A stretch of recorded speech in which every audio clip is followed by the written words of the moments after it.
আসসালামু আলাইকুম। স্বাগতম জানাচ্ছি বিবিসি নিউজ আন্তর্জাতিক সংবাদে। শুরুতেই সংবাদ শিরোনাম, এরপর বিস্তারিত। নেতানিয়াহুর বিরুদ্ধে নিষেধাজ্ঞা দাবি ব্রিটিশ এমপিদের। হরমুজ নিয়ে জার্মান পররাষ্ট্রমন্ত্রীর মন্তব্যের পাল্টা জবাব ইরানের। চাপের মুখেও নৈতিক অবস্থান থেকে সরে আসেননি খামেনি, সাবেক ব্রিটিশ কূটনীতিক। হরমুজে ইরানের ক্ষেপণাস্ত্র হামলা। দর্শক, এতক্ষণ শুনছিলেন সংবাদ শিরোনাম, এখন বিস্তারিত।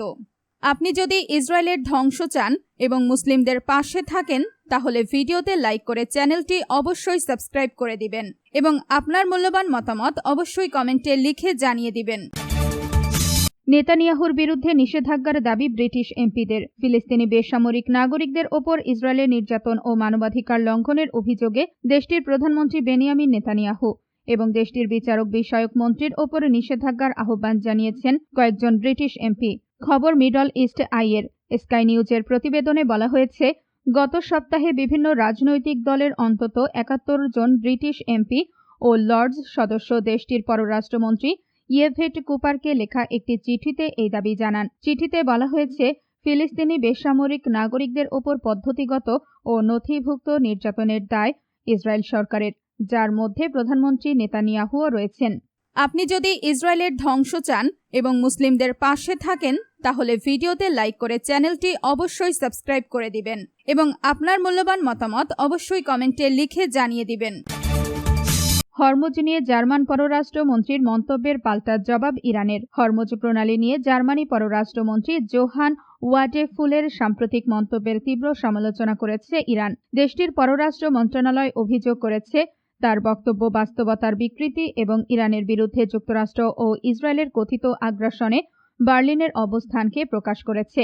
সোমবার ৬ জুলাই রাতে সামাজিক মাধ্যম এক্সে দেওয়া এক পোস্টে ইরানের পররাষ্ট্র মন্ত্রণালয়ের মুখপাত্র ইসমাইল বাঘি বলেন, জার্মান পররাষ্ট্র মন্ত্রীর বক্তব্য অত্যন্ত লজ্জাজনক এবং জার্মান সাহিত্যিক ইয়োহান ভলফগ্যাং ফন গোটের ফাউস্ট নাটকের মেফিস্টোফিলিস চরিত্রের প্রতারণাপূর্ণ বক্তব্যের কথা মনে করিয়ে দেয়। বাঘেই বলেন, ইরানের বিরুদ্ধে সামরিক আগ্রাসনে জার্মানির ভূমিকার জন্য বার্লিনকে জবাবদিহির আওতায় আসতে হবে এবং এর দায়ও বহন করতে হবে। তার দাবি, আক্রমণাত্মক বক্তব্য দিয়ে জার্মানি এই যুদ্ধে নিজেদের ভূমিকা বা ইরানি জনগণের বিরুদ্ধে সংঘটিত কথিত যুদ্ধ অপরাধের দায় এড়াতে পারবে না। সম্প্রতি জার্মান পররাষ্ট্রমন্ত্রী জোহান ওয়াডেফুল হরমুজ প্রণালী দিয়ে চলাচলের ক্ষেত্রে কোনো ধরনের টোল বা সেবা ফি আরোপের বিরোধিতা করেন। একই সঙ্গে তিনি দাবি করেন, প্রণালীতে মাইন অপসারণের ব্যয় শেষ পর্যন্ত ইরানকেই বহন করতে হবে এবং এই বিষয়ে সহযোগিতার বিনিময়ে তেহরানকে কোনো ধরনের প্রণোদনা দেওয়া উচিত নয়। এছাড়া ওয়াডেফুল বলেন, হরমুজ প্রণালী কোনো ধরনের বিধিনিষেধ বা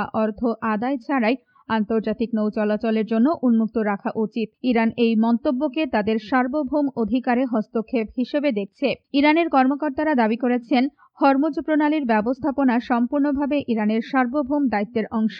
দেশটির ইসলামী বিপ্লবী গার্ড বাহিনীর IRGC নৌ ইউনিট কৌশলগত এই জলপথে চলাচল পর্যবেক্ষণ ও নিয়ন্ত্রণ করছে বলে তারা উল্লেখ করেন। ইরানের পররাষ্ট্রমন্ত্রী আব্বাস আরাগচি আগেই বলেছেন, যুক্তরাষ্ট্রের সঙ্গে হওয়া দ্বিপক্ষীয় সমঝোতার আওতায় হরমুজ প্রণালী পুনরায় উন্মুক্ত করার বিষয়ে সিদ্ধান্ত নেওয়ার দায়িত্ব একমাত্র ইরানের। তিনি সতর্ক করে বলেন, এই বিষয়ে বাইরের কোনো দেশের হস্তক্ষেপ পরিস্থিতিকে আরও জটিল করে তুলবে। ইরান আরও জানিয়েছে, নিরাপদ নৌ চলাচল নিশ্চিত করতে তার একটি কাঠামোবদ্ধ ব্যবস্থা চালু করেছে, যেখানে সামুদ্রিক সেবা ফি আদায়ের সুযোগও রয়েছে। তেহরানের দাবি, এটি একটি বৈধ সার্বভৌম পদক্ষেপ এবং এই বিষয়ে ওমান সহ কয়েকটি আঞ্চলিক দেশের সমর্থন রয়েছে।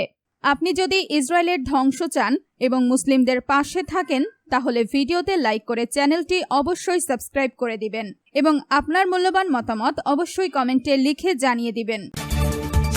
চাপের মুখেও নৈতিক অবস্থান থেকে সরে আসেননি খামেনি, সাবেক ব্রিটিশ কূটনীতিক। ইরানের সর্বোচ্চ নেতা আয়াতুল্লাহ সৈয়দ আলী খামেনি অস্তিত্বের সংকট ও তীব্র আন্তর্জাতিক চাপের মুখেও নৈতিকতা ও আদর্শ থেকে কখনো বিচ্যুত হয়নি বলে মন্তব্য করেছেন যুক্তরাজ্যের সাবেক রাষ্ট্রদূত ও লেখক ক্রেইগ মারে। তার মতে, যুক্তরাষ্ট্র ও দখলদার ইসরায়েলের আধিপত্যের বিরুদ্ধে দৃঢ় অবস্থান এবং পারমাণবিক অস্ত্র তৈরিতে অনাগ্রহের কারণে খামেনি বিশ্বে নীতিনিষ্ঠ নেতৃত্বের এক অনন্য প্রতীক হয়ে উঠেছিলেন। প্রেস টিভিকে দেওয়া এক সাক্ষাৎকারে ক্রেইগ মারে বলেন, আয়াতুল্লাহ খামেনির সবচেয়ে বড় বৈশিষ্ট্য ছিল নৈতিক ও ধর্মীয় মূল্যবোধের প্রতি তার অবিচল অঙ্গীকার। কঠোর নিষেধাজ্ঞা, যুদ্ধের হুমকি এবং বহিরাগত চাপের মধ্যেও তিনি সেই অবস্থান থেকে সরে আসেননি। মারে বলেন, যুক্তরাষ্ট্র ও ইসরায়েল উভয় পারমাণবিক অস্ত্রধারী দেশ হওয়া সত্ত্বেও ইরান চাইলে সহজেই পারমাণবিক অস্ত্র তৈরি করতে পারত। কিন্তু আয়াতুল্লাহ খামেনির বিশ্বাস ছিল এমন অস্ত্র তৈরি করা নৈতিকভাবে সঠিক নয়। তার এই অবস্থানকে তিনি খামেনির ব্যক্তিত্বের প্রতি একটি বড় শ্রদ্ধার বিষয় হিসেবে উল্লেখ করেন।